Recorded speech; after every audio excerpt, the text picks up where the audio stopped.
दुनिया के हर मैदान में हार जीत होती है, लेकिन हर हार को दौलत जीत में बदल सकती है। इंफॉर्मेशन के मुताबिक इन दोनों चोरों ने हमेशा नायाब चोरियां की, और वो भी डिफरेंट कंट्रीज में।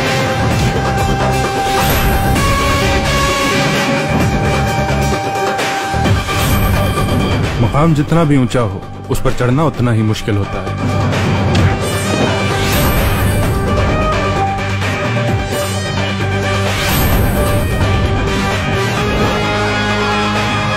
सवाल 700 करोड़ डॉलर का है। इसका मतलब है कि हम पूरा वर्ल्ड चुराएंगे। इनको दुनिया की कोई पुलिस नहीं पकड़ सकती, हम तो पकड़ेगा।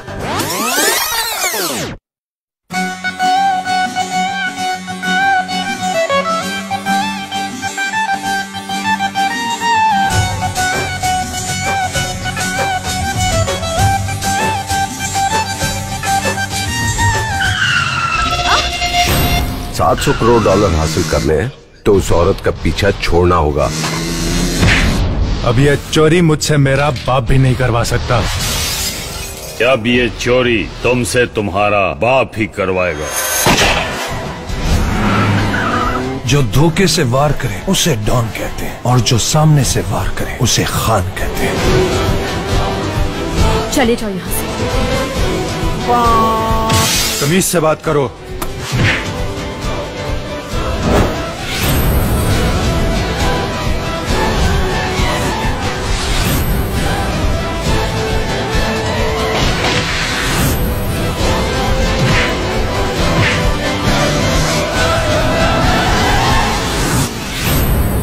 जिस दिन कोई पाकिस्तानी हाकिम आ गया ना पाकिस्तान में, दुनिया का नंबर 1 मुल्क होगा पाकिस्तान।